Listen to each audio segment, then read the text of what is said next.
D'Alessio no negó terminantemente la posibilidad de que Gorriarán Merlo se encuentre entre los cadáveres calcinados que todavía falta identificar. Más información, la Mesa Nacional del Peronismo Revolucionario, integrado por Roberto Perdía, Fernando Baco Narvaja, Héctor Pardo y Guillermo Martínez Agüero, aseguró que es totalmente falso que el compañero Eduardo Firmenich haya militado en organizaciones neofascistas, que haya sido doble agente en la década del 70 y que haya dado la información que determinó la muerte del jefe del Ejército Revolucionario del Pueblo, ERP, Mario Santucho. En un comunicado de prensa emitido con la finalidad de salir al cruce de versiones absurdas y calumniosas difundidas desde Washington, la conducción del peronismo revolucionario aclara que la historia política de Firmenich hasta el lanzamiento de los Montoneros es pública y perfectamente verificable, por lo que resulta, dicen, falso que haya militado en organizaciones neofascistas. Pasamos a otro tema, proyecto de ley para contemplar algunas de las fallas en el tema de minoridad. Estuvimos con quien ha ideado este proyecto, León Arslanian, y también con los senadores Eduardo Menem y el diputado Carlos Grosso. La Comisión de Política Criminal que preside el doctor Carlos Arslanian y vinculada al candidato justicialista Carlos Menem dio a conocer en conferencia de prensa un proyecto de ley de minoridad que será presentado en la Cámara Alta por el senador Eduardo Menem. En una conferencia de prensa, el ex camarista dio a conocer cuáles son los aspectos fundamentales de la iniciativa. Último, el senador y principal operador del candidato justicialista, Eduardo Menem, destacó la labor llevada a cabo por esta Comisión de Política Criminal, al tiempo que manifestó que el proyecto va a ser presentado en término inmediato en la Cámara de Senadores. Bueno, la importancia es fundamental. Es por primera vez que se encara en forma integral el problema de la minoridad en nuestro país. Es por primera vez que se trata de integrar un sistema de protección en todos los órdenes, en el orden administrativo, en el orden judicial, en el orden social. De ahí que yo dije hace un momento que esta es una vieja deuda que tiene con la sociedad, que tenemos todos con la minoridad en la sociedad, y lo voy a presentar a este proyecto en las próximas horas.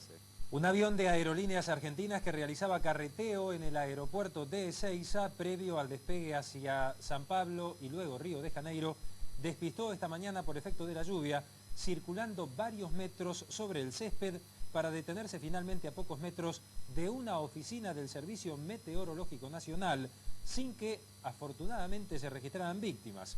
La máquina no pudo ser sacada del lugar hasta varias horas después, por lo que los pasajeros fueron transbordados en un ómnibus hasta el Espigón Internacional, mientras personal del aeropuerto trabajaba para normalizar la situación. Primera pausa en esta edición de Cablevisión Noticias, que se emite en forma simultánea por Canal 3 de Cablevisión y Radio América en amplitud modulada, que desde hoy ha inaugurado un nuevo transmisor. Estamos repotenciando nuestra transmisión para llegar a ustedes a través de Radio América con mayor nitidez. Enseguida volvemos. Desde marzo, nuestro noveno canal. Sí, tal como prometimos, desde el 1 de marzo por Canal 26, iniciamos la transmisión de Televisión Nacional de Chile en directo vía satélite. Todos los días, usted tendrá acceso a la mejor información, shows musicales, documentales, deportes, programas para la mujer, culturales, infantiles. Televisión Nacional de Chile, el nuevo canal de la red Cablevisión. Televisión Nacional de Chile, la nueva opción de Cablevisión. Desde el 1 de marzo, Televisión Nacional de Chile, por Canal 26, Cablevisión.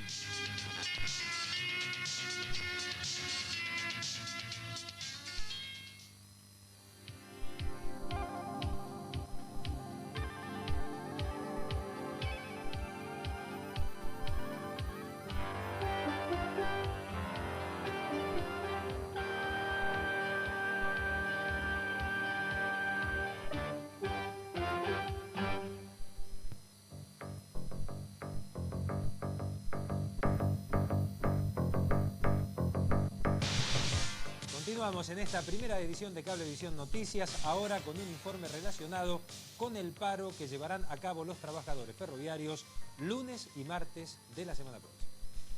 Las negociaciones entre la empresa Ferrocarriles Argentino y los 4 gremios del riel sufrieron un virtual compás de espera hasta mañana a las 10:30, cuando vuelvan a reunirse en la sede de la empresa estatal dirigentes de los 4 gremios, como también autoridades del Ministerio de Economía y del Directorio de Empresas Públicas, para considerar la recomposición de las escalas salariales.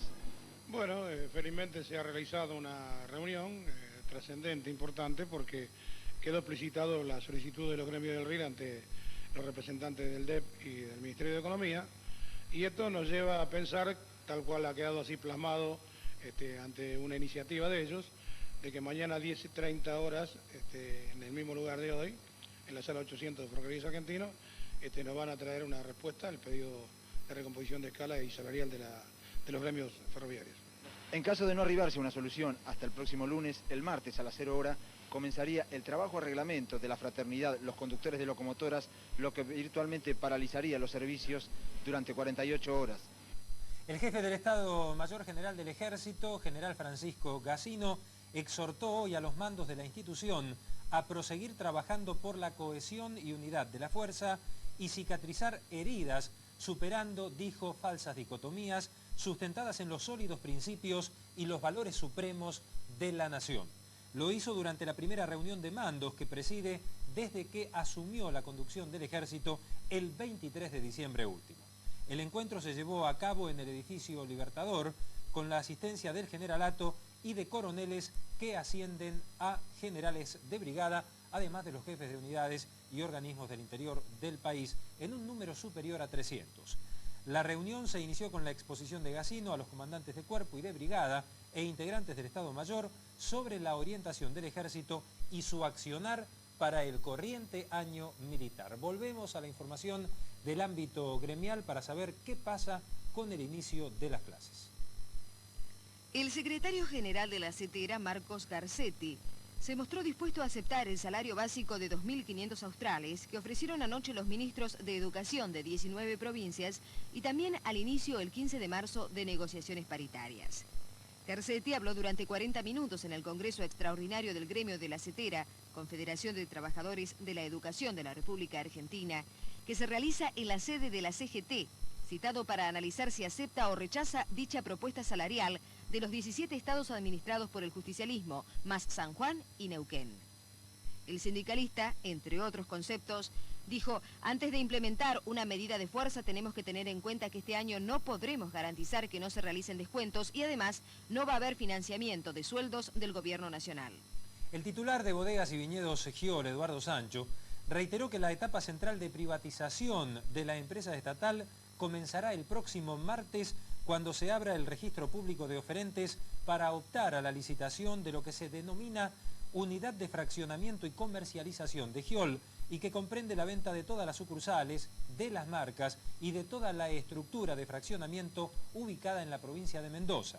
Indicó también que una comisión de evaluación integrada por directivos de la bodega, funcionarios del Poder Ejecutivo y de la Fiscalía de Estado decidirá el precio base con que se licitará la unidad de fraccionamiento y comercialización. Estuvimos en el sepelio del diputado de la Unión Cívica Radical por la capital federal, Carlos Bello, fallecido en la madrugada de ayer. Los restos del diputado nacional por la Unión Cívica Radical de haber sido velados en el Salón de los Pasos Perdidos de la Cámara Baja, lugar en donde se realizó el velatorio durante el día de ayer hasta su posterior inhumación. Carlos Bello, recordemos, falleció ayer en el Hospital Fernández a consecuencia de una crisis cardíaca.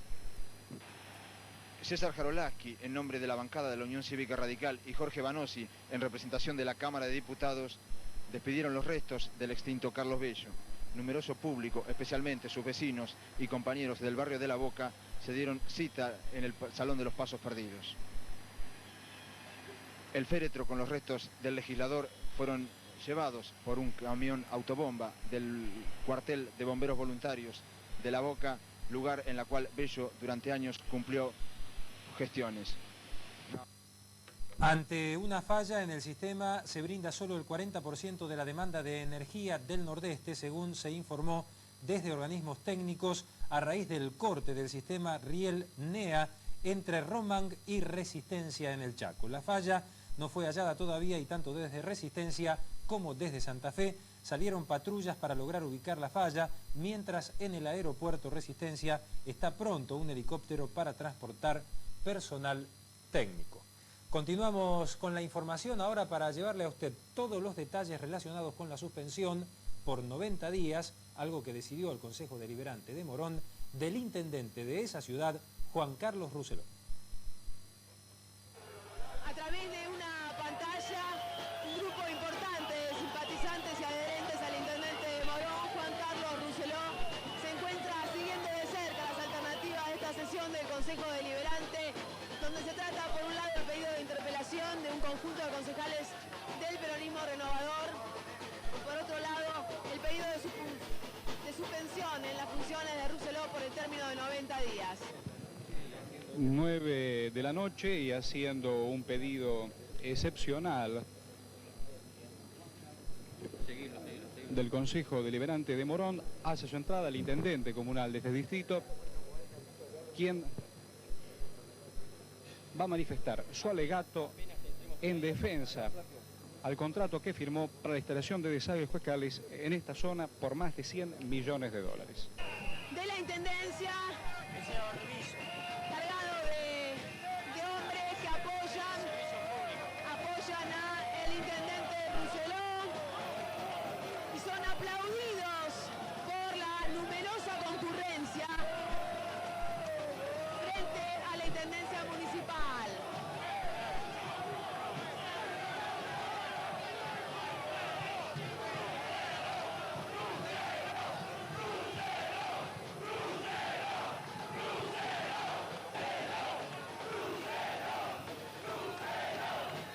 Tengo que señalar que efectivamente en esta actitud de hacer encuentro que nuestra administración, bajo mi mandato, presenta unas fisuras que evidentemente hicieron imperfecto el contrato sobre el que tanto hemos trabajado para definir una de las realidades más ansiadas por el pueblo de Morón, y yo diría por el pueblo todo de la República, porque es conocida la falencia de la infraestructura en materia de obras sanitarias que existe en todo el territorio del país.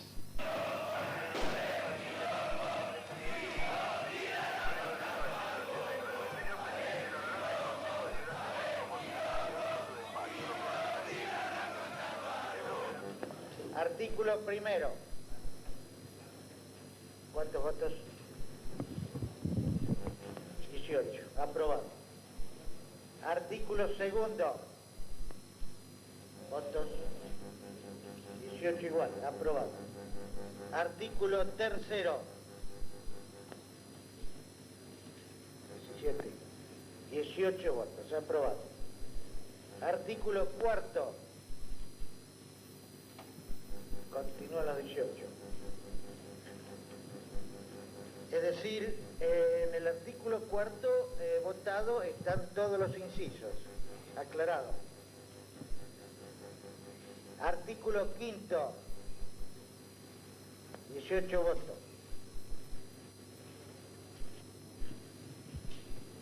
Artículo sexto. Aprobado. 18 votos. Artículo séptimo. Aprobado.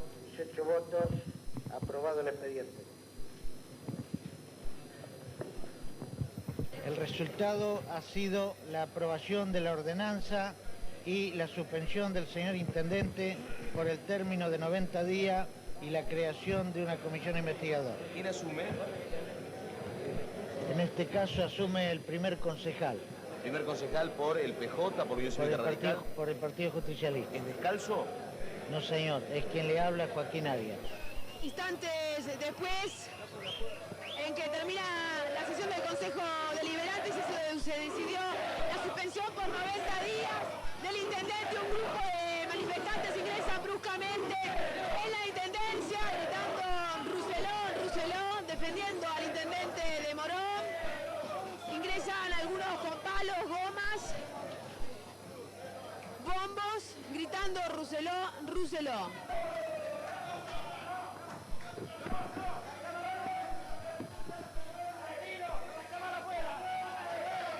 Nos encontramos en el Palacio Municipal. De este modo, una gran cantidad de policía está custodiando la salida del Palacio Municipal de algunos concejales. Algunos automóviles están estacionados frente al palacio, varios patrulleros, indicaciones de varios hombres respecto de dónde deben ubicarse la custodia. Se está esperando la salida de concejales. Algunos ya fueron insultados por varias personas que se encuentran cerca del lugar. Siendo las 23 horas,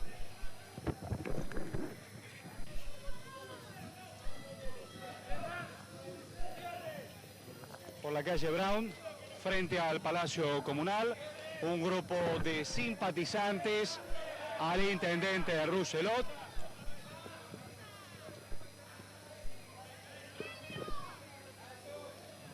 Quieren ingresar al Palacio Comunal mientras una columna de policías de la provincia de Buenos Aires tratan de evitarlo. Se han admitido algunos errores en el contrato tan polémico. Sí, por supuesto que tiene esas dificultades, como se ha realizado con un equipo técnico, evidentemente habrá que analizarlos.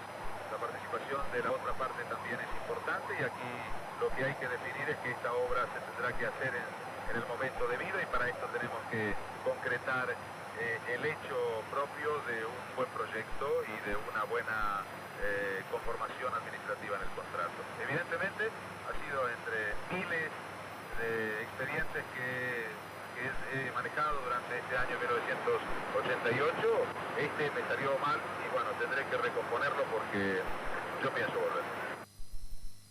Pasamos al tema del conflicto de la policía de la provincia de Buenos Aires. La protesta que en demanda de un mayor aumento de los sueldos se venía desarrollando frente a la jefatura de policía quedó superada hoy finalmente con la detención de 2 suboficiales y 3 activistas y la iniciación de varios sumarios, aunque los manifestantes habrían conseguido la formación de la comisión salarial, según trascendió en fuentes seguras citadas por la agencia Noticias Argentinas.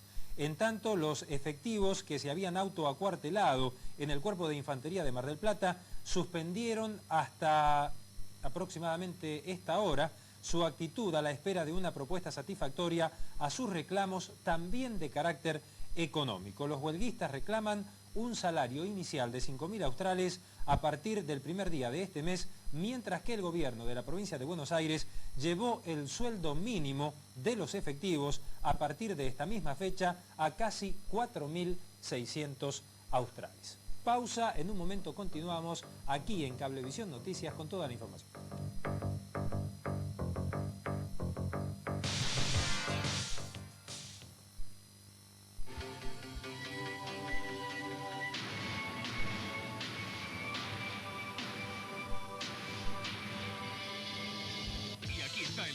De capítulos estreno de Hunter. Sí, Hunter, el policial a toda acción. Hunter, el detective con sed de justicia.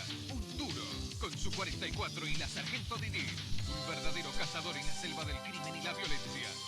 Hunter, ahora con un nuevo año de capítulos estreno. A no perderse sus nuevas aventuras. Desde el 11 de marzo, todos los sábados a las 21 en Canal 5. Cablevisión.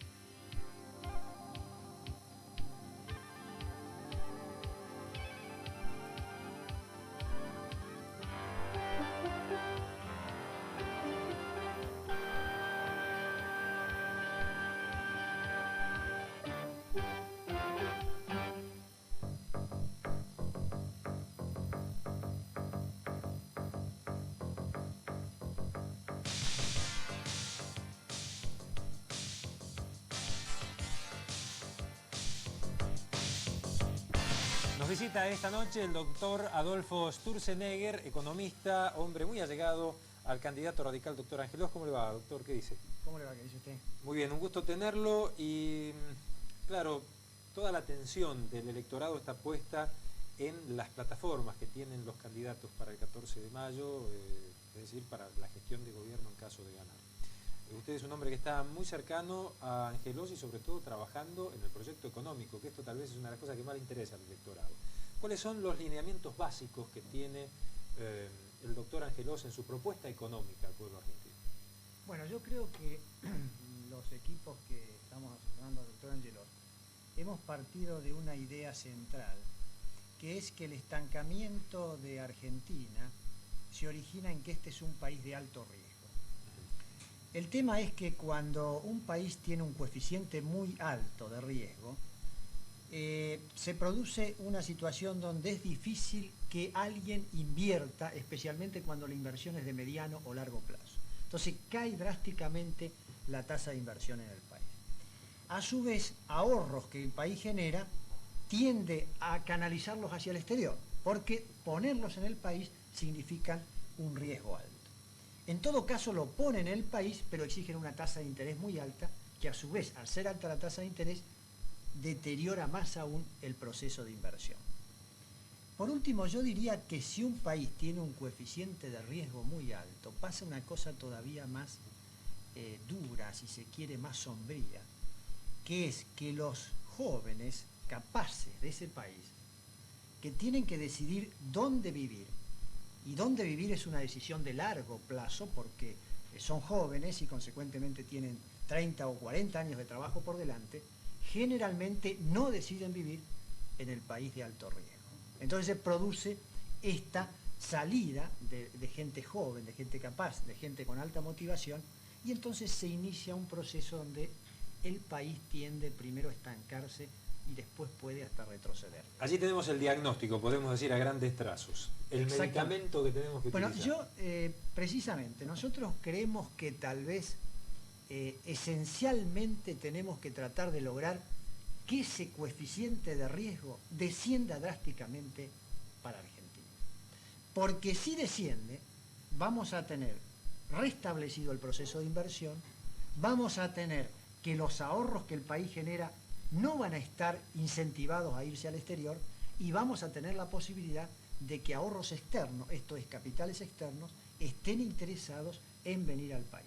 Por eso lo esencial, diríamos, es tratar de reducir este riesgo país.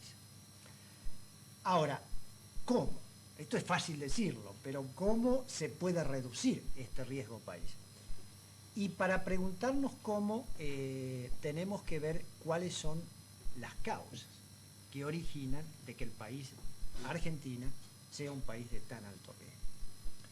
Yo diría que en un sentido básico hay dos causas.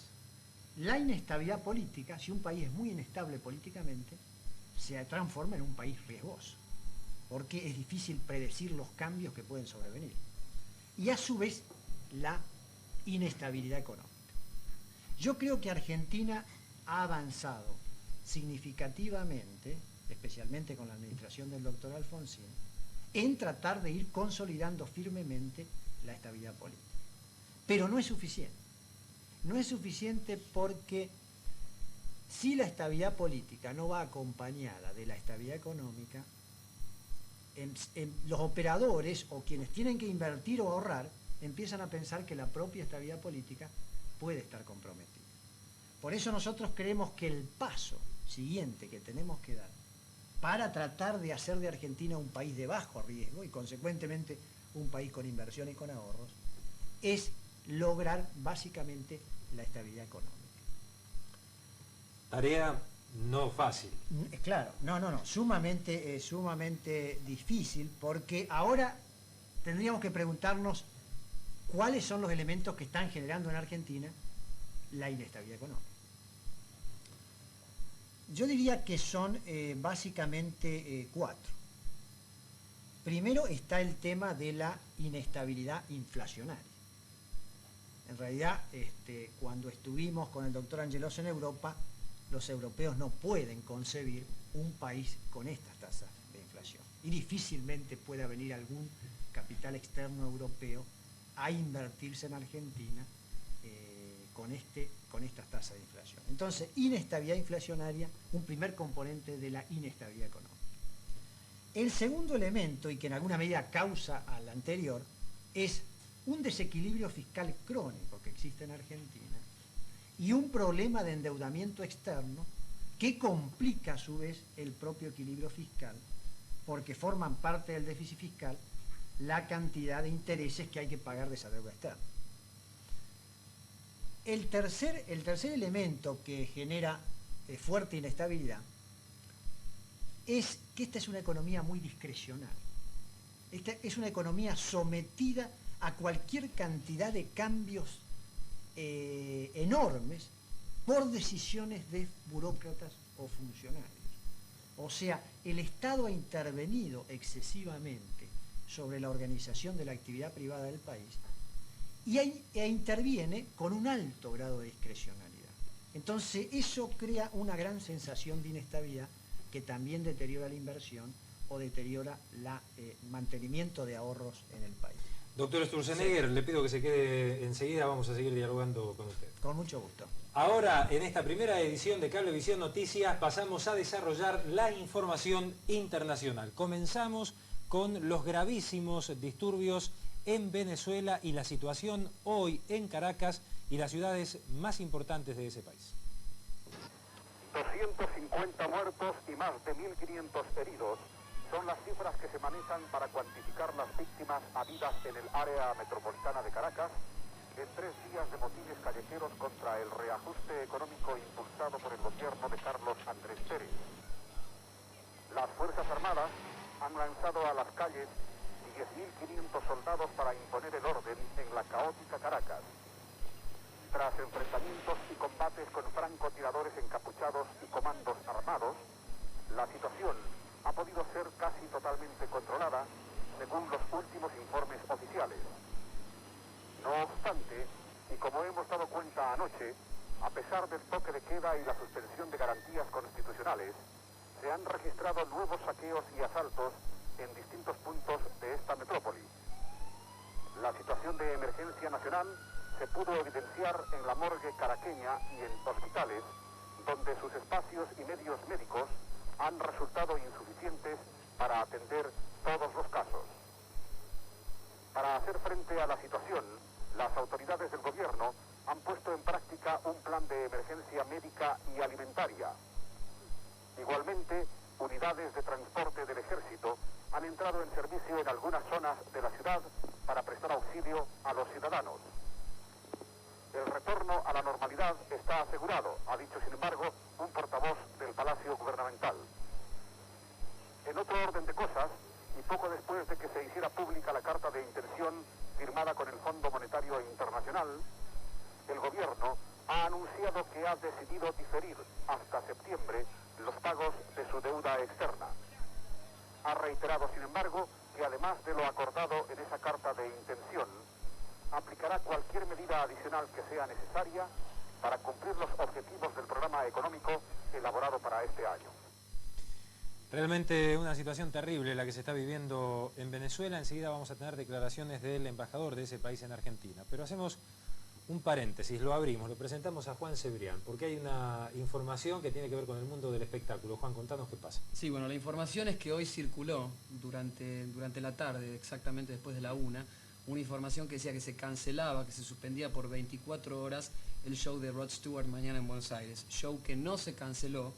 Repito, este show va a ser mañana, viernes 3 de marzo a las 22 horas. Si todo está bien y el tiempo nos ayuda, de todas maneras Rod va a cantar.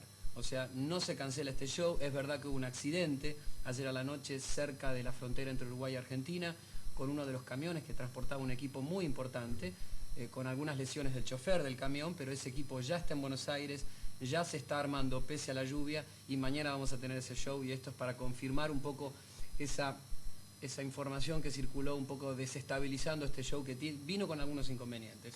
Pero Rod va a estar acá sin duda mañana en River Plate y vamos a tener un avance en backstage en nuestro programa mañana por la tarde.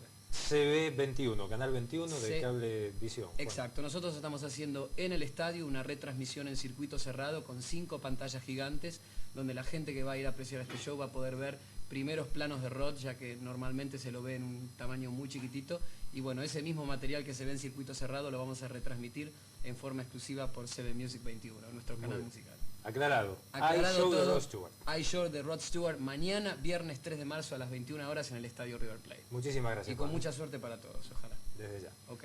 Cerramos el paréntesis, continuamos con la información. Entonces, como habíamos dicho, el embajador venezolano en la Argentina y su palabra sobre los disturbios en su país. Señor Guido Groscors, embajador de Venezuela en la Argentina, ¿cuál es concretamente la situación en Venezuela a 4 días de haberse iniciado una revuelta luego de algunas medidas económicas tomadas por el nuevo gobierno? Bueno, al amanecer de hoy jueves, evidentemente que la situación tendía a normalizarse.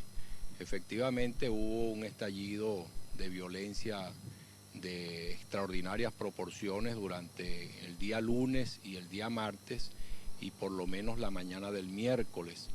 Un estallido de violencia como realmente no se había conocido durante estos últimos 30 años de ejercicio democrático en nuestro país, y que ha sorprendido absolutamente a todos los observadores, porque tanto gobierno como oposición, sectores empresariales como sectores sindicales, siempre han pensado que la democracia tiene sus mecanismos y tiene sus canales para protestar, pero esto que ha ocurrido en Venezuela es la representación de algo perfectamente antidemocrático. Señor embajador, ¿el estallido fue exclusivamente espontáneo o hay alguna investigación en marcha por si esto estuvo organizado por algún grupo en especial? De acuerdo con las informaciones que se poseen hasta ahora, pareciera que se inició espontáneamente con una protesta sobre todo de usuarios del transporte público y de consumidores de combustible, especialmente de gasolina, pero seguramente después degeneró en algo que se está siendo investigado por las autoridades venezolanas, porque pareciera que puede responder a algún tipo de organización, pero realmente no hay nada concreto sobre el particular a ese respecto. Señor embajador, hasta el momento la cantidad de víctimas oficial que tiene el gobierno venezolano, ¿a cuánto asciende? La cifra oficial anda en 118 muertos, aproximadamente unos 500 lesionados y un poco más de 1000 detenidos, pero extraoficialmente se está hablando de un poco más de 200 muertos, pero sujeto por supuesto a confirmación. ¿El ejército sigue patrullando las calles de las principales ciudades venezolanas? Sí, efectivamente, hay garantías constitucionales suspendidas y hay establecido un toque de queda que va desde las 18 horas hasta las 6 de la mañana. ¿Qué ocurre a nivel latinoamericano con este estallido de violencia en Venezuela producida por una crisis económica? ¿Cree usted que tiene parangón o equivalente o puede llegar a tenerlo en Latinoamérica en algún momento si no surge una solución del tema de deuda externa? Bueno, nosotros tenemos la impresión que hasta ahora en América Latina, en ningún país de América Latina, se había presentado una situación similar a esta de Venezuela. Y realmente esto nos conduce a reflexionar y a pensar que este tema de la deuda externa dejó, como se sabe ya muy bien, dejó de ser un tema económico para convertirse en un tema de implicaciones políticas extraordinarias. Por eso creo que en otros países en donde el nivel de la deuda externa es tan crecido como en el caso venezolano, se debe examinar esta situación con seriedad y en profundidad. Si yo le digo que fue implantado el toque de queda en Washington, capital de los Estados Unidos, usted seguramente puede pensar que estoy equivocado. Pero ese toque de queda rige estrictamente para los menores de 18 años y tiene una relación directa con la lucha contra la droga. El informe de la televisión española. A causa de las drogas, más de 90 personas han sido asesinadas en Washington en los 2 primeros meses del año. Por ello, para tratar de reducir el número de crímenes, el Ayuntamiento de la capital de Estados Unidos sometió anoche a votación el imponer un toque de queda obligatorio para los jóvenes. Esta polémica decisión impediría salir a la calle a los jóvenes menores de 18 años a partir de las 11 de la noche y a partir de las 12 los fines de semana. Entre las críticas a esta medida, que deberá ser ahora refrendada por el alcalde, figura la del jefe de policía de Washington, que considera improbable que el toque de queda pueda ayudar a acabar con los crímenes. Para la policía, la mayoría de los asesinatos son cometidos por blancos con edades próximas a los 30 años. De Washington nos vamos a Nueva Inglaterra, a la región de Nueva Inglaterra en Estados Unidos, a la ciudad de Boston, precisamente capital del estado de Massachusetts, donde hay acusaciones muy graves de segregación en los colegios de esa ciudad. Luego de la orden de la Corte de 1974 sobre colectivos, muchos padres blancos retiraron a sus hijos de las escuelas públicas de Boston. Ahora solo el 22% de los alumnos de esas escuelas son blancos. Esta semana los educadores de todo el país que se enfrentan a problemas similares se enteraron de algo que traerá cola. El Comité Escolar de Boston aprobó un plan que en parte permitirá a los padres enviar a sus hijos a la escuela más cercana a sus hogares.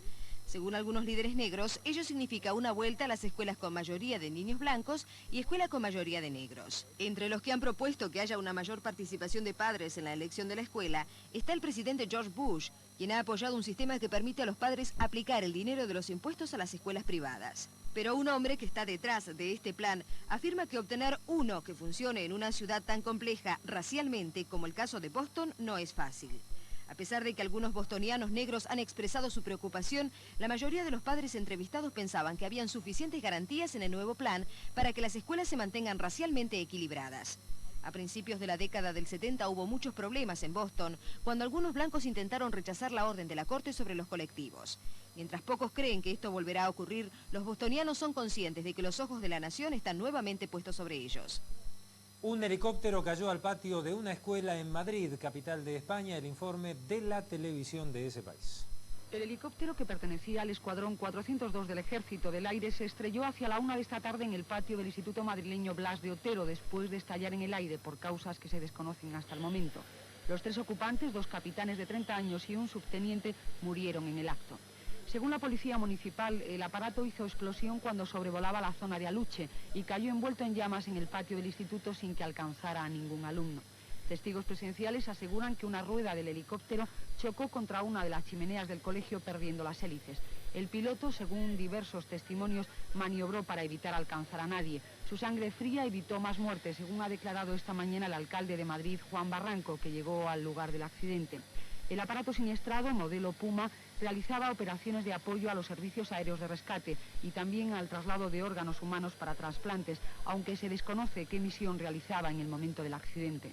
Nuevamente ahora la cuestión de la droga y cómo enfrenta este problema el propio presidente de los Estados Unidos. Televisión Española y el informe.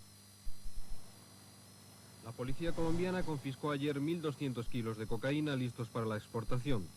La captura tuvo lugar en un laboratorio clandestino del departamento del Cauca y forma parte de la denominada Operación Primavera, en la que en un mes los agentes colombianos han efectuado 830 detenciones y han destruido 130 toneladas de marihuana, 3.580 kilos de cocaína, 65 laboratorios y 16 pistas de aterrizaje clandestinas. Colombia forma parte junto a Bolivia, Paraguay, Perú, México y Bahamas del grupo de aliados que para la administración norteamericana apenas si aprueban el test de colaboración en la lucha antinarcóticos. En el informe remitido al Congreso por el Departamento de Estado, tampoco salen bien parados los Estados Unidos, país que es calificado de importante suministrador de marihuana al mercado internacional. Pero el informe pone el acento sobre 6 naciones cuyos gobiernos no contribuyen en absoluto a la erradicación de la producción y el tráfico de drogas. Son Irán, Afganistán, Panamá y Siria, a los que este año se añaden Laos y Birmania. Un informe relacionado ahora con el funcionamiento de distintas sectas en España.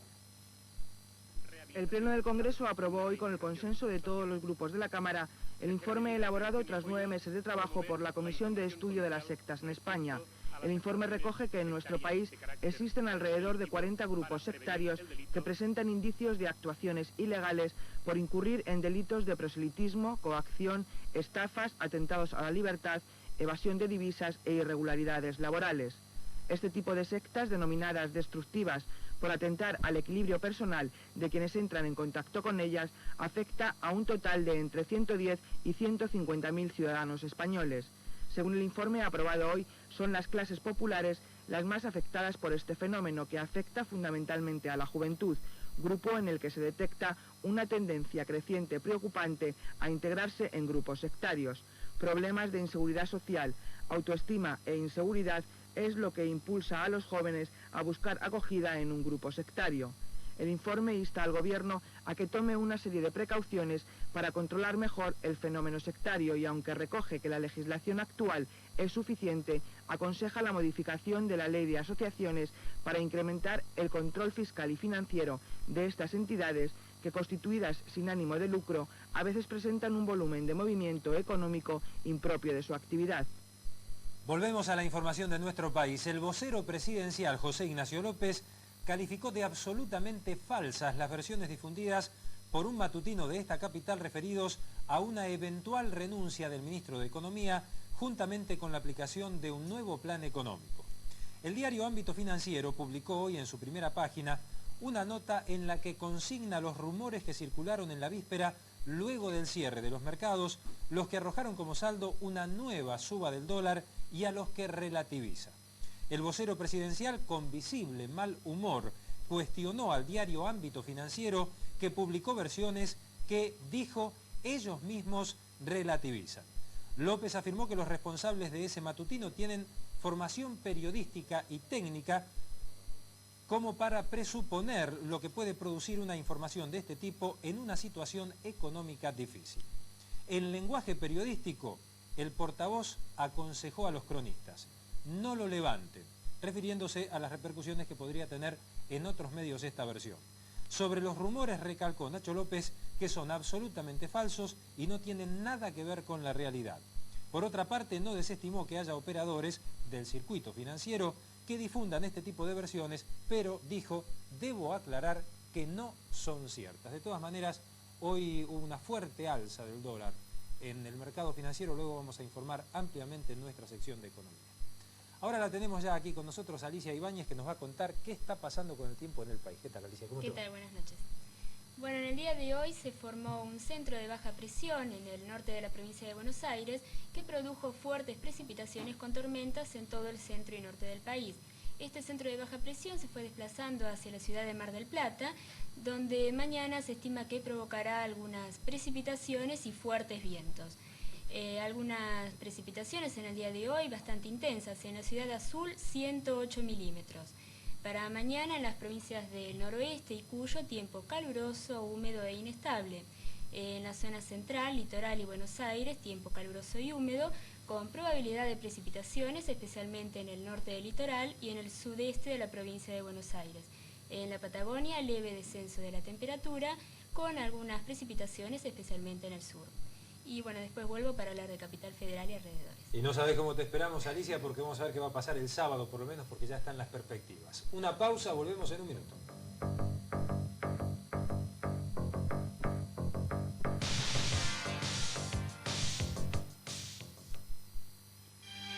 Última entrega de premios Emmy en los Estados Unidos.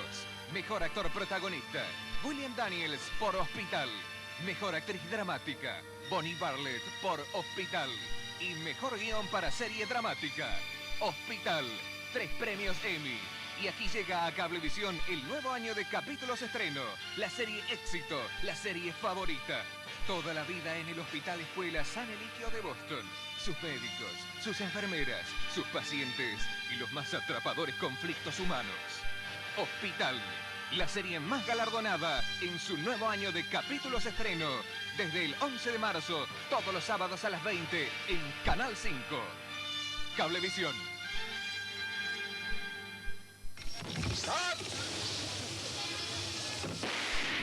Charles Bronson es el triturador. Es un violento, es un duro, y la vida lo puso así. Frente al desafío constante, y junto a Charles Bronson, en este vertiginoso filme de Michael Winner, otro duro de la pantalla americana, Martin Balsam, el triturador, entre el suspenso y la acción, fuerte, impactante. Es un estreno con todo, el viernes 10 de marzo a las 22, en Canal 5. Cablevisión.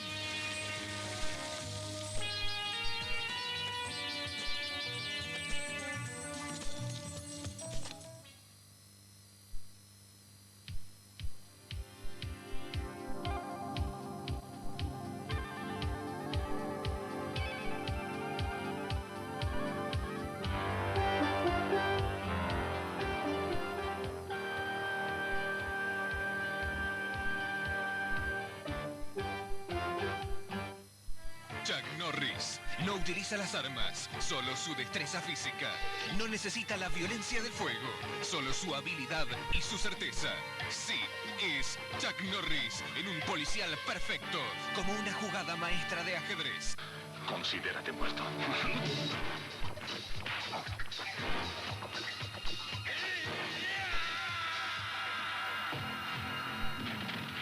Asesinos sin armas.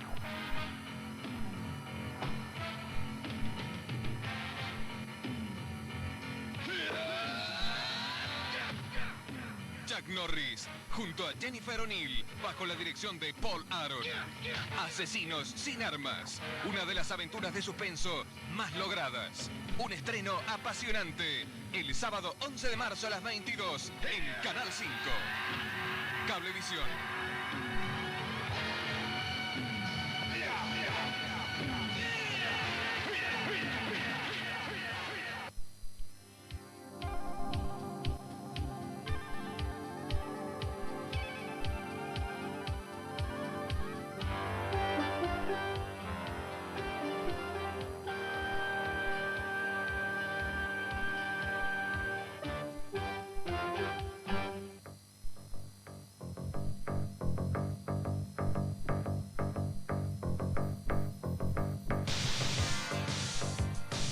Continuamos en Cablevisión Noticias y vamos a incorporar ahora no solamente a nuestro invitado esta noche, el doctor Adolfo Sturzenegger, economista muy allegado al equipo económico que asesora al doctor Ángelo, sino también a nuestro columnista internacional Gerardo Yamís.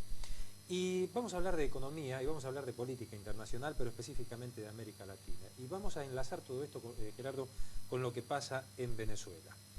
A mí me gustaría que usted me diga, en primer lugar, ¿cuál es el detonante? Porque esto es lo que se pregunta a la gente, ¿no? Es decir, se ven disturbios, 200 muertos, se sabe que la gente está enojada porque le aumentaron el boleto del colectivo el 100%, que el presidente de Venezuela tomó medidas económicas, pero el detonante, el quién prende la mecha para que explote el polvorín.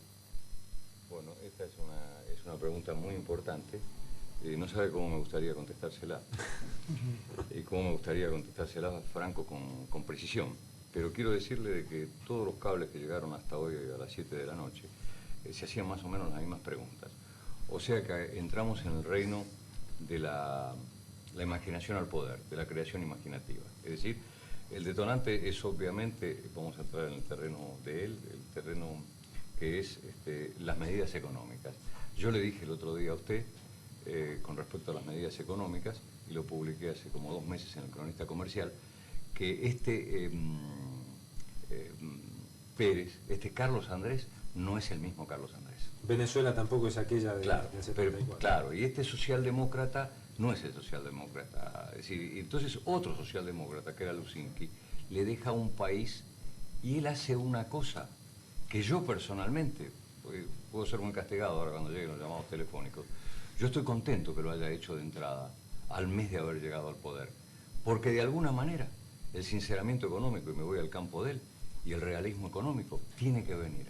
Tenemos que alguna vez jugar a la verdad y que él me modifique, el doctor, es decir, los vientos de la historia, y acá cuando usted me presentó como político y él como economista, estamos cada vez más entrelazados, es decir, no vamos a cometer el error de aquel presidente general que tuvimos, que había dividido el tiempo, la vida en tiempos, el tiempo económico, el tiempo social y todo el tiempo político. Despierta una conciencia que tal vez no estaba formada en toda América, esto que pasa en Venezuela, doctor Sturzenegger, en el sentido de decir, bueno, el polvorín de América Latina, del tercer mundo, de la pobreza, puede explotar en cualquier momento si no se atienden las necesidades de este sector del mundo. Claro, yo creo que no es fácil determinar la conexión entre el programa económico y las consecuencias que está teniendo desde el punto de vista social. Yo percibo una implementación un poco posiblemente inconveniente del programa. Por ejemplo, esta explosión que se produce en el precio del transporte público. Sin dudas, imaginemos el caso nuestro con que se produjera una explosión de 100-120% en el precio del transporte público que recae sobre los sectores de bajos ingresos, sin duda de que sería una cosa muy conmocionante. Ahora, el tema es que, un poco volviendo a mi participación previa, es que tenemos que hacer crecer nuestros países. De lo contrario, las tensiones sociales van a ir acumulándose y acentuándose, porque las expectativas de cada persona o de un pueblo, de una nación, van permanentemente creciendo.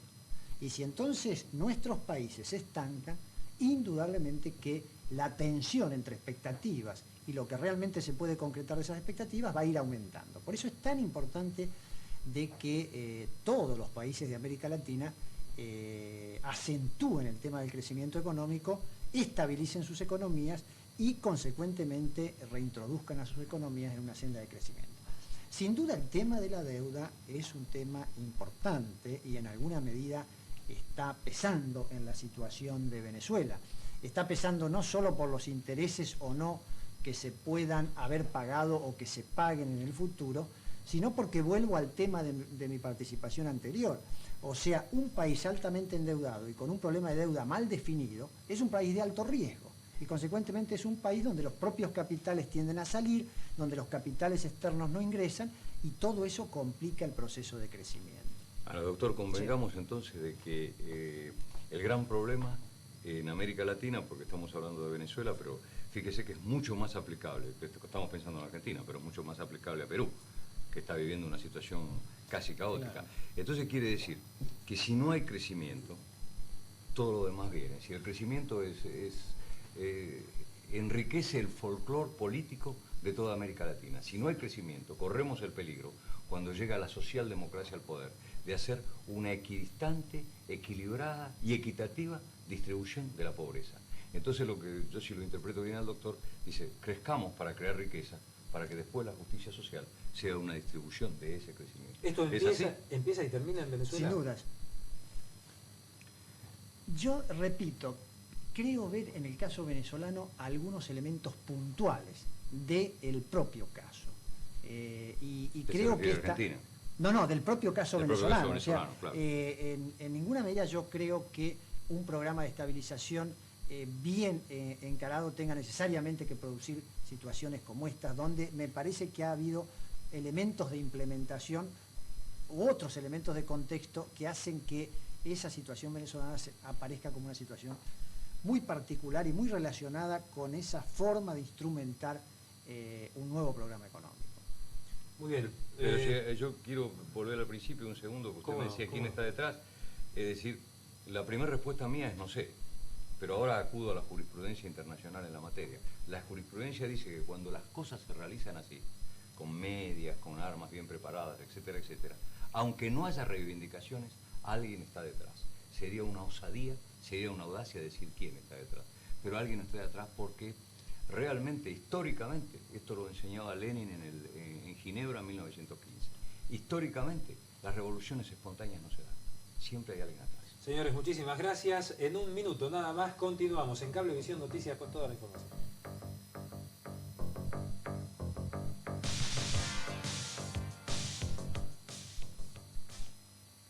Este viernes a las 22, un gran preestreno del nuevo cine italiano, Impiegati, una comedia brillante de Pupi Avati. La historia de la amistad de dos jóvenes muy diferentes en la Italia de los 80. Impiegati, una comedia de Pupi Avati. Este viernes a las 22 en Canal Rai. Cablevisión. Proprio adesso che mi avevano riparato il frigobar.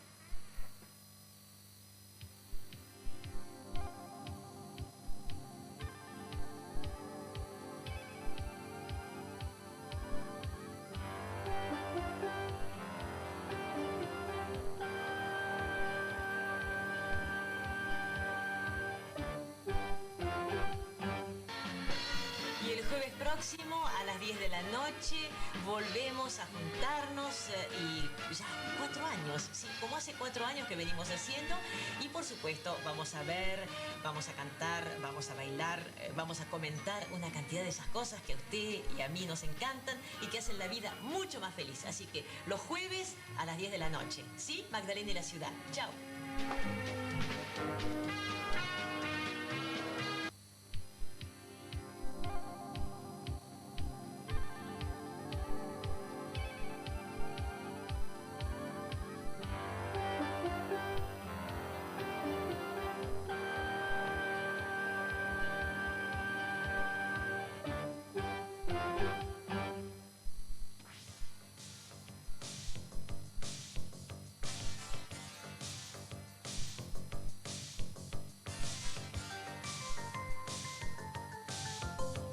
Seguimos en Cablevisión Noticias, convención de la Unión de Centro Democrático. Estuvimos con varios de sus dirigentes. En primer lugar, dialogamos con el capitán ingeniero Álvaro Alzogaray. Se reunió la convención capitalina de la Unión del Centro Democrático para acordar la lista de electores a presidente de la Nación para el próximo 14 de mayo cuando se forme el colegio electoral. Luego de una ardua discusión previa a ese encuentro, se llegó a un acuerdo sobre una lista única que encabeza Manuel Álvarez Troángel. Lo sigue Raúl Cialaba, Alfonso de la Ferrer, Armando Rivas, Roberto Servente, Juan Francisco Dolci. Se considera que la lista es un triunfo de los sectores que encabeza Adelina D'Alessio de Viola en la capital federal. Para saber más sobre esto, dialogamos con el ingeniero Álvaro Alzogaray. Ganó el partido, puesto que, como ustedes se va a enterar ahora, hemos llegado a conformar una lista por acuerdo, y esa lista es la que va a sostener la convención, espero yo, y de ahí en adelante se trabajará todos juntos en la lucha externa, que es la que importa. ¿Cómo se llegó a este acuerdo? Conversando con dirigentes de distintos grupos internos del partido, conmigo y otras personas, y hemos llegado a este acuerdo. Ingeniero, usted encabeza, mejor dicho, uno de sus hombres encabeza la lista. En el resto no aparece ninguno del sector que respondería a María Julia Alzogaray. ¿Esto quiere decir que la candidata a senadora ha retrocedido dentro de la capital federal? No, esto quiere decir que en ningún momento hubo nombres de María Julia Alzogaray en esta lista. Esta no era la lista de María Julia Alzogaray, sino la que yo había hecho. Ya lo voy a explicar yo en la convención. ¿Por qué no nos adelanta por qué precisamente el sector de María Julia Alzogaray no ingresa en esta disputa de capital? Porque lo normal era que yo, como presidente del partido, o mejor dicho, como candidato, pudiera colocar o colocara los primeros cargos de la lista de electores, de manera que ahí no tenía nada que jugar ella, que es candidata a senadora. Era yo el que tenía que colocar y era mi lista. Y eso es lo que voy a tratar de explicar a los convencionales. Y se lo aclaro también a todas las personas que están interesadas en este tema. Diputado, ya conformada la lista de electores y usted sabiendo quiénes van a hacer esto, ¿qué va a votar la UCD en el colegio electoral? Van los electores que van a ser elegidos hoy van a votar la fórmula Alzogaray Natale. Y punto. ¿Este punto qué quiere decir? ¿Ningún tipo de negociación? Quiere decir punto. No, pero no sea tan rígido. Dígame, por ejemplo, otra posibilidad. Cuando llegue el momento, si hay alguien que quiere conversar con nosotros, vamos a conversar. ¿Es más cerca del radicalismo o más cerca del justicialismo? Tengo muchos años de práctica y usted comprende que cambiándome la pregunta no me va a llevar a contestar lo que no quiero contestar. Nosotros estamos por nosotros, no por los demás. En todo caso, pregúntele a los radicales y a los peronistas a ver si van a votar la fórmula nuestra. Diputado, se lo reconoce como un hombre de pensar largamente sus decisiones. ¿No creemos entonces que vaya a decidir en 2 o 3 días de reunión del colegio electoral a quién votar la UCD? ¿Esto no se está analizando ahora? Sí, se está analizando. Muy bien, con la habilidad de siempre, el ingeniero Alzogaray supo salir muy bien del paso. Está coqueteando la UCD y bueno, tiene sus motivos y puede hacerlo tranquilamente. Estuvimos dialogando también con otros dirigentes del partido, Francisco Siracusano y Armando Rivas, en este diálogo con Cablevisión Noticias. También lo hicimos con el titular del distrito, el diputado Héctor Siracusano. Mire, muy satisfecho porque tengo la sensación que por fin han comenzado a funcionar las estructuras partidarias y ello es altamente positivo para el partido. La gente normalmente cree que esto puede dar lugar a un enfrentamiento interno y es exactamente la inversa. Cuando las estructuras funcionan, deja de funcionar el autoritarismo y entonces comienza a cundir una sensación de alivio dentro de todo el partido. Yo tengo la esperanza que si lo que hemos pactado esta tarde, después de duras y arduas negociaciones, se concreta tal cual está previsto, el partido va a poder encaminarse por una senda de armonía, que es la que debió haber transitado desde hace mucho tiempo. Siempre queda la impresión de que en estas negociaciones alguien pierde y alguien gana. ¿Quién gana y quién pierde en la UCD de Capital? Mire, yo como presidente del distrito me atrevería a decirle a usted que aquí hemos ganado todos. Y yo creo que no se trata de decir si alguien ganó o alguien perdió. En la medida en que gana el partido, todos debemos sentirnos partícipes de ese triunfo.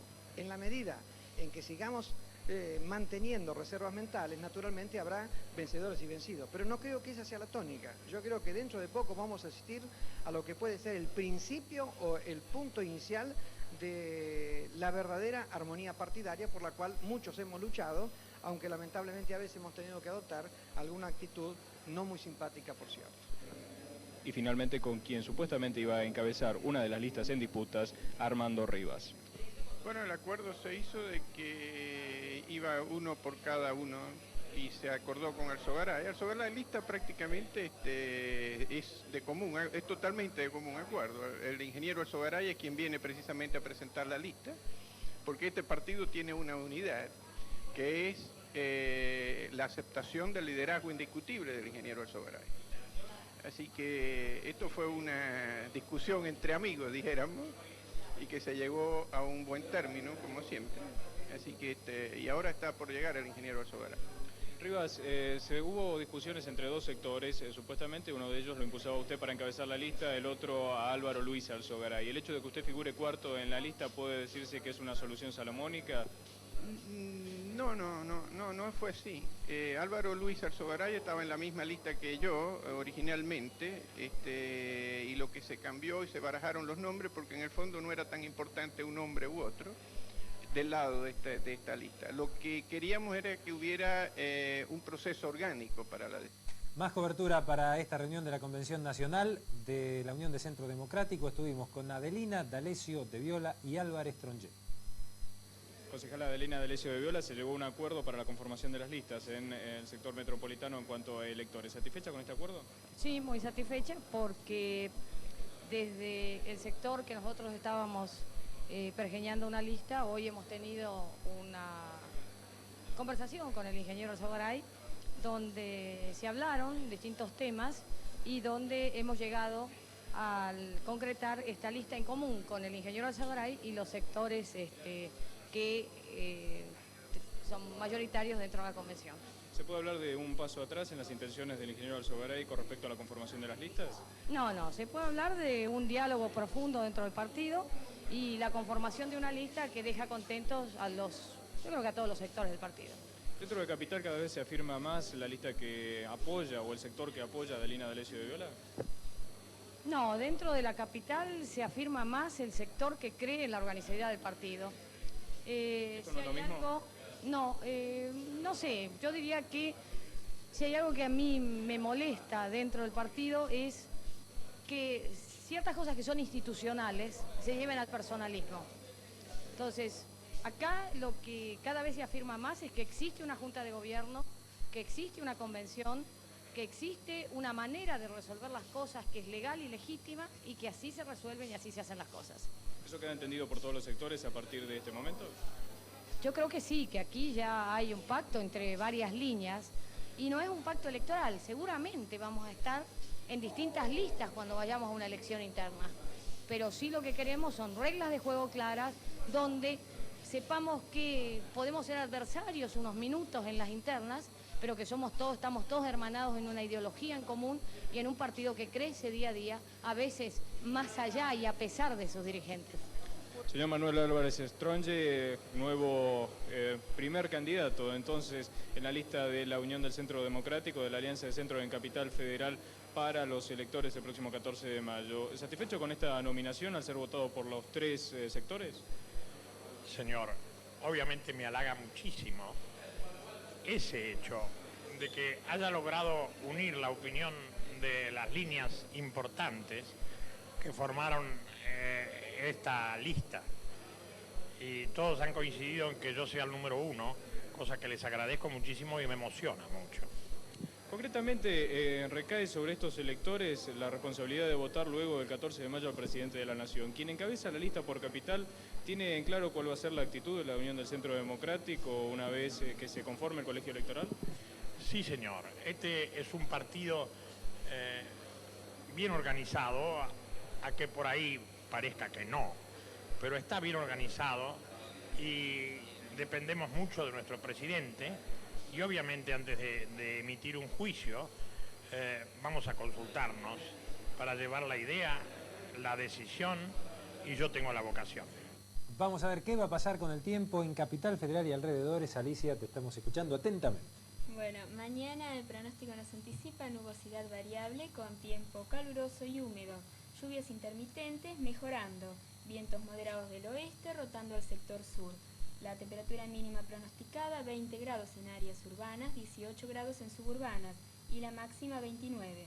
Para el día sábado, tiempo caluroso con nubosidad variable. La información es del Servicio Meteorológico Nacional. Muchísimas gracias, Alicia. Te esperamos mañana. Información procedente de Mar del Plata señala que la Sala Segunda de la Cámara de Apelaciones en lo penal de esa ciudad denegó un nuevo recurso de excarcelación en favor del ex boxeador Ubaldo Ubisaco, quien cumple prisión preventiva en la unidad 15 de Batam. Por otra parte, hasta fin de mes podrán acreditarse los medios periodísticos para cubrir la etapa oral del juicio penal contra Carlos Monzón por la muerte de Alicia Muñiz, según informó hoy el secretario de la Sala Segunda de la Cámara de Apelaciones, Enrique Ferrari. El letrado dijo a la agencia Telam que hasta el 31 de marzo se van a recibir los pedidos de los directores de los medios de prensa que deseen acreditar a los periodistas. Informó que aún no se determinó la fecha para la audiencia oral y pública en la que se va a determinar cuál es el grado de culpabilidad de Carlos Monzón. Pausa, ya volvemos.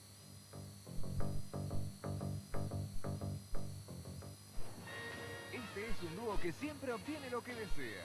Jack y el gordo McCabe. Jack es investigador privado, sofisticado, encantador cuando quiere. Trabaja para McCabe. Y el gordo McCabe es irascible aunque no quiera. Pero también es tenaz y astuto. Como fiscal de distrito no tiene rival. Juntos, un equipo invencible. Jack y el gordo. La nueva serie en estreno, protagonizada por William Conrad y Joe Penny. Desde el 5 de marzo, todos los domingos a las 20. Jack y el gordo en Canal 5. Cablevisión. Y no lo olvides.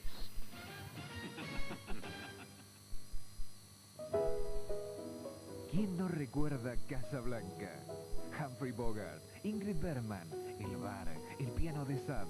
Así pasan los años y un encuentro sentimental de los más inolvidables del cine. Y ahora el lugar es el mismo. Marruecos, Casablanca, el bar de Rick, el piano de Sam. La misma canción. Solo las personas del encuentro son distintas. Él es campeón mundial de billar. Ella es Kiara, la mujer que lo abandonó para ir en pos del triunfo.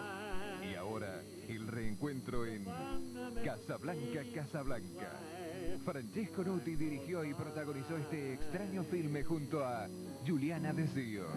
En preestreno, Casablanca, Casablanca. El sábado 11 de marzo a las 22:30 en idioma original, en Canal Rai. Cablevisión.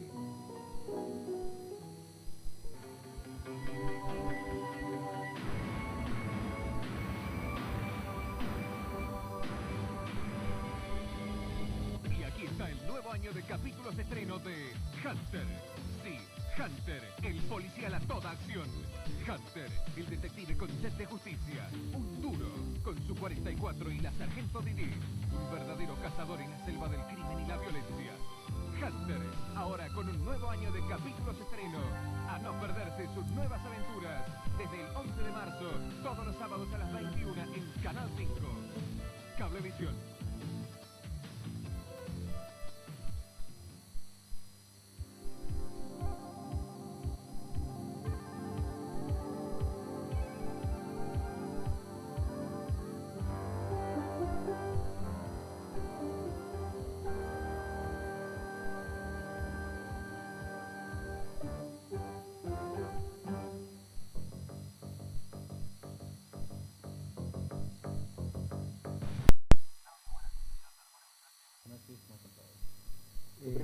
Primer tema. Vos sabés que hay un problema bastante serio con Liz Taylor en Estados Unidos. En realidad no con ella, sino con los médicos que presuntamente le han suministrado a través de pedidos de favor, entre comillas, recetas para que compre barbitúricos y para que se los tome en cantidades industriales aparentemente. Y esto ha generado toda una polémica alrededor de esta historia de las recetas de favor. Vamos a ver la nota, por favor. Elizabeth Taylor padecía grandes dolores cuando la semana pasada aceptó un premio que le entregaron en Palm Beach, California. Había estado internada por segunda vez en el centro Betty Ford. Se especulaba que los dolores de espalda la habían hecho volcarse a las drogas recetadas. Cuando la Junta de Narcóticos de California notó que se le recetó una cantidad extremadamente excesiva de drogas, comenzaron una investigación a los médicos que la atendían. Se informó que Taylor no está siendo investigada. No se han dado a conocer ni los nombres de las drogas ni los médicos involucrados, pero aclaremos, las que deben ser informadas cuando se recetan son opio, barbitúricos y estimulantes. Algunos facultativos dicen que a los pacientes les resulta muy fácil conseguirlas. Esta investigación tiene algo de parecido con una realizada por la Junta de Examinadores Médicos de Tennessee sobre la conducta del de Elvis Presley, el doctor George Nicopoulous, quien fuera hallado culpable de recetar indiscriminadamente sustancias que deben ser controladas, pero fue liberado de cualquier responsabilidad en la muerte de Elvis Presley. Elizabeth Taylor declaró una vez que las drogas y el alcohol casi terminan con su vida.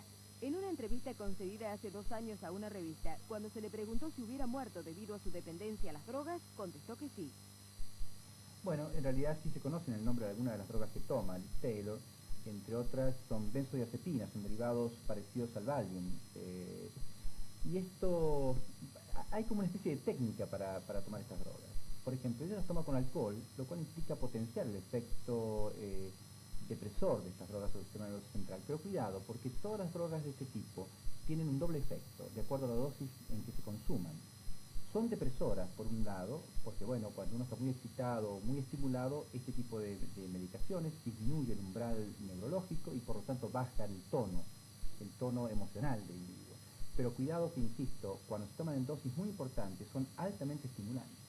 Quiero decir, si uno de alguna forma potencia ambos efectos, logra un cóctel que realmente puede ser mortal. Y ese es el punto. Yo creo que alguna vez se lo han preguntado, como bien dice la nota, no sé cuál fue la respuesta, realmente no la conozco, pero sí sé que esto sin duda puede ser mortal si uno lo usa durante mucho tiempo. E insisto, en dosis tan importantes como las que seguramente está usando Liz Taylor, y eso a su vez motiva la investigación a los médicos que le dieron estas recetas de favor. Cuidado con las recetas de favor. Claudio, tenemos también un informe relacionado con el SIDA. Así es nuestro tema habitual, así que afortunadamente hay una nota muy interesante que te invito a ver. Adelante. Para quienes se dedican al conocimiento, estudio y no pocos desvelos del síndrome de inmunodeficiencia adquirida, resulta incomprensible que en la Argentina no se hayan adoptado aún los programas preventivos que sirvan con mejor eficacia a un mayor control de la difusión de esta enfermedad, cuyo crecimiento es significativo en todo el mundo y también lo es en el país, ni se realice un seguimiento adecuado del paciente enfermo o infectado. El SIDA no debería ser una patología más. Es cierto que hay otras enfermedades que causan hoy mayores estragos desde el punto de vista humano y social por la cantidad de personas que están afectadas. Pero es que el SIDA, sostienen, no puede ser considerado por las cifras que hoy produce. Es bien sabido que si no se llega a una solución pronta que acabe con el virus mutante que la produce, esta será una de las patologías más peligrosas que teñirá de un especial clima el próximo siglo, en el que todos vamos a estar más o menos en contacto con el virus. Bueno, ustedes han visto una interesantísima foto tridimensional del retrovirus que provoca el SIDA, que el virus pertenece a esta familia. Y evidentemente la acción para controlar esta enfermedad o esta epidemia sin duda se basa en la prevención. Yo reconozco y estoy de acuerdo con esto respecto a que el Estado argentino no ha puesto demasiado énfasis en este tema y lo ha hecho muy tibiamente. Esto es verdad, aquí en este mismo lugar la doctora Esteves lo dijo hace ya un par de meses y yo coincido plenamente con ella porque aún hoy no se hacen las cosas como deben ser hechas en este aspecto. Vale decir, cuando uno sale al exterior y ve la fuerza que tiene la promoción de la prevención del SIDA en países como los Estados Unidos o cualquiera de los países europeos que están involucrados en este tema, evidentemente la diferencia es notable. Y aquí, señores, tenemos una potencialidad de SIDA espeluznante. Yo les recuerdo un solo dato que estábamos comentando recién con Franco Soro Moedas. En nuestro país, 1 de cada 1000 a 1200 bolsas de sangre de los bancos de sangre están potencialmente infectadas de acuerdo a encuestas muy serias hechas por el Hospital de Clínicas, por el Hospital Escuela José de San Martín y avaladas por el Ministerio de Salud Pública. 1 de cada 1000 a 1200 bolsas. En Gran Bretaña, 1 de cada 70.000 bolsas están infectadas.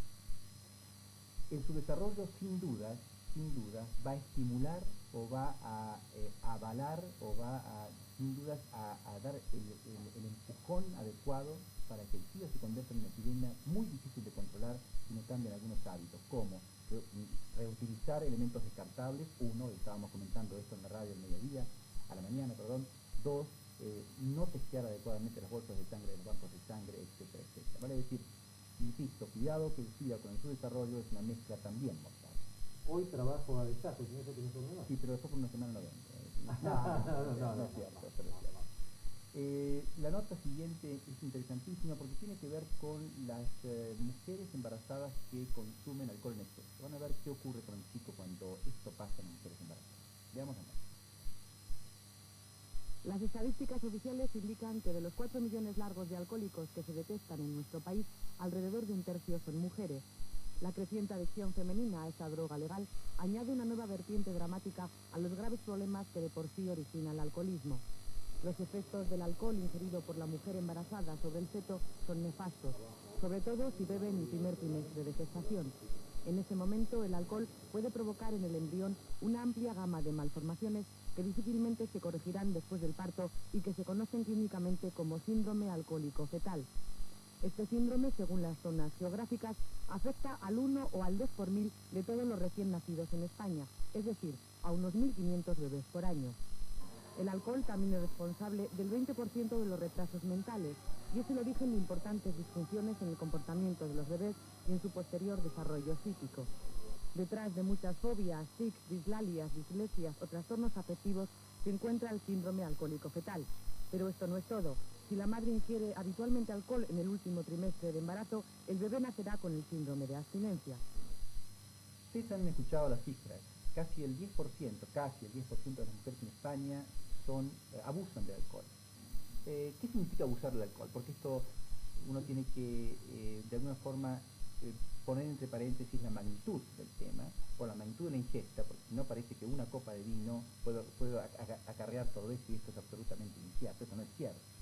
Vale decir, ¿cuál es la dosis máxima de alcohol permitido a punto de partida de la cual aparecen estas alteraciones, este abanico tan grande que conforma el síndrome alcohólico fetal?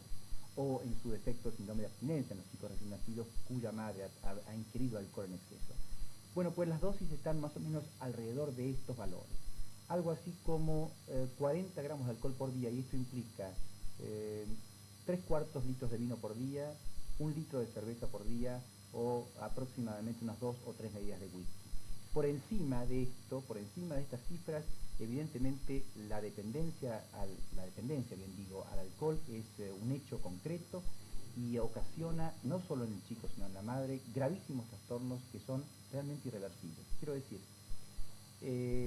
una copa de vino, vuelvo a insistir, nunca ha matado a nadie, por lo menos hasta ahora.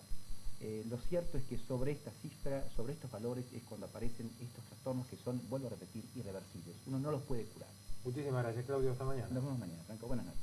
Continuamos ahora con la información económica, comportamiento de mercados en la jornada de hoy, primera parte de nuestro informe. El dólar comercial se mantuvo hoy sin variantes a 14 australes con 78 tipo vendedor, 14,68 comprador. Dólar libre cerró hoy a tipo vendedor 31,20, comprador 30,70, subió 7,96%. Dólar transferencia Banco Nación, tipo vendedor 31,60, comprador 31,50, subió 9,34%. El dólar especial se mantuvo en 18,47, tipo vendedor 18,35, comprador. Títulos: barra 1, 1.670 australes, vagón 1, 1.190, vagón 2, 960, Tidol 2, 1.820, Tidol 4, 990. Depósitos a plazo fijo. Tasas activas 260%, pasivas 295%. Mercado de Liniers. Entraron 2.952 cabezas. Los precios se mantuvieron igual. Dólar en Londres, nivel 1,7240. Bajó 0,03%. Oro en Londres, nivel 383,75. Bajó 0,71%. Índice Dow Jones. Subió 18 puntos a 2.261 en la primera mitad de la rueda. Y ya estamos en la parte final de nuestro diálogo con nuestro invitado de hoy, el doctor Adolfo Sturzenegger, economista llegado a el doctor Ángel Oz, candidato a la presidencia por el radicalismo. Hablamos de diagnóstico, usted también trazó lo que tiene que ser el remedio a aplicar, doctor Sturzenegger. ¿Cuánto tiempo tarda esto? ¿Cuánto tiempo necesita un país subdesarrollado para transformarse de país de alto riesgo en país confiable para lograr esas inversiones que tanto necesitamos? Yo creo que el tiempo no tiene por qué ser muy largo. La cuestión es terminar con las inestabilidades que ocasionaban el alto riesgo. Esto es la inestabilidad inflacionaria, la inestabilidad fiscal y la inestabilidad que se origina en la alta discrecionalidad del Estado para intervenir en la vida económica. En ese sentido, los ejes principales de la propuesta del doctor Angelos pasan por una estabilización en el nivel de precios a muerte, diría yo.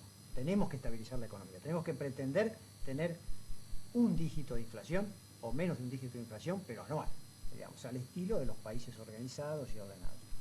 Tenemos que reformar el Estado para lograr equilibrio fiscal.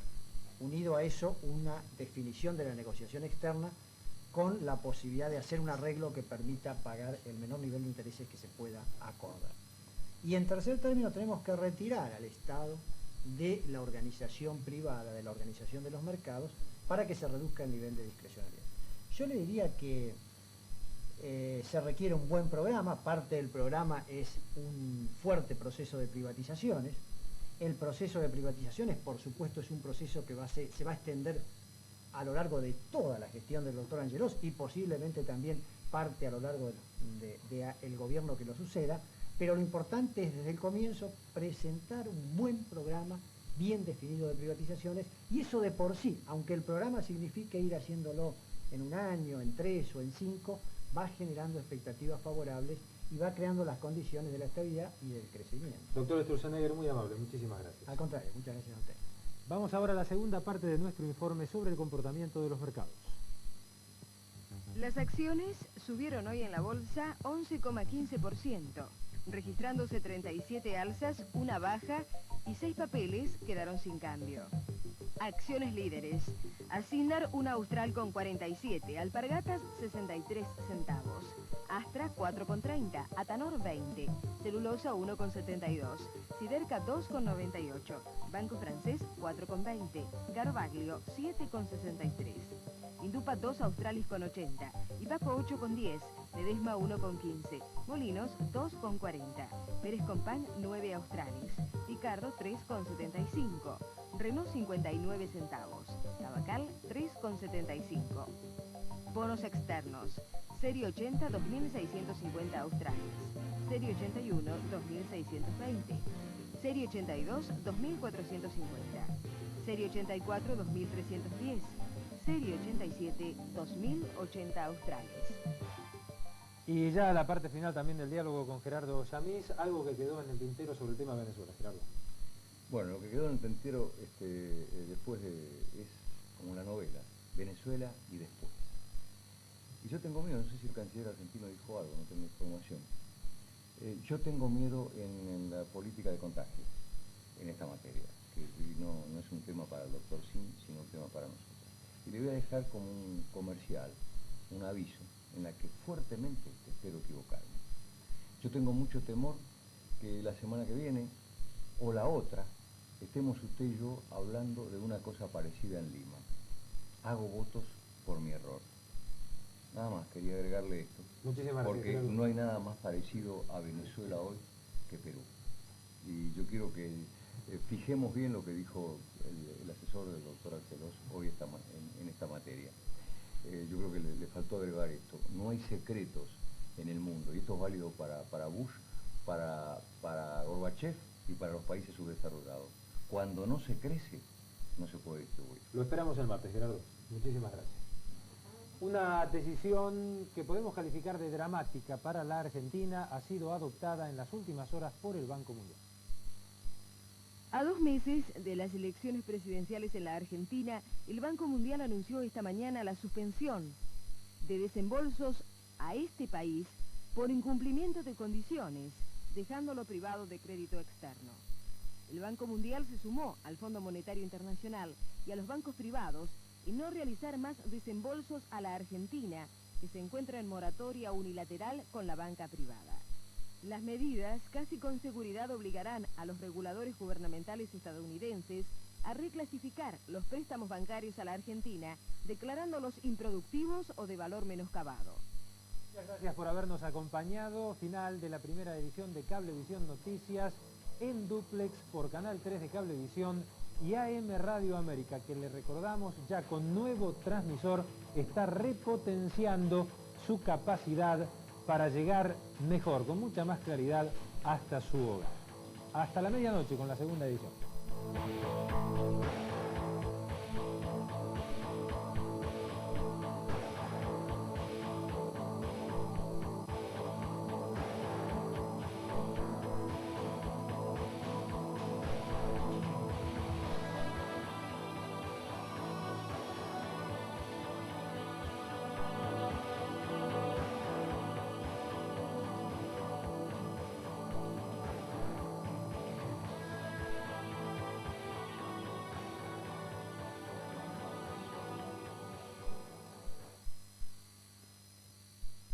A partir de este momento finaliza el horario de protección al menor.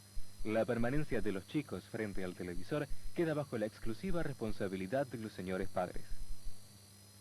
Y el jueves próximo a las 10 de la noche volvemos a juntarnos y ya 4 años, sí, como hace 4 años que venimos haciendo, y por supuesto vamos a ver, vamos a cantar, vamos a bailar, vamos a comentar una cantidad de esas cosas que a usted y a mí nos encantan y que hacen la vida mucho más feliz. Así que los jueves a las 10 de la noche, ¿sí? Magdalena y la ciudad. Chao.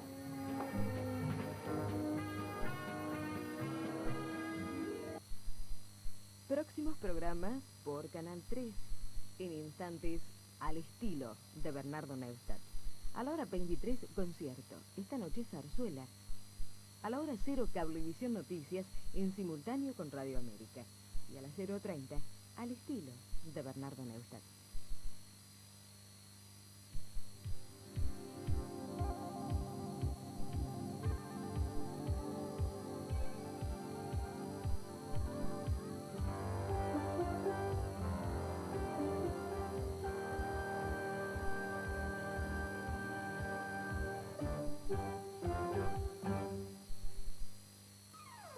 Jumbo presenta la primera clase del año. Jumbo da la primera clase del año con un gran concurso escolar.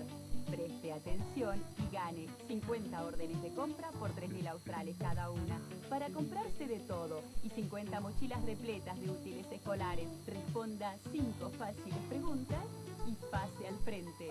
Jumbo, el mejor de su clase, le da más. Ledesma, Sociedad Anónima, Agrícola e Industrial, productora de azúcar, papel y alcohol. Jumbo, el hipermercado más grande del país. Lo espera en Panamericana y Edison, Martínez.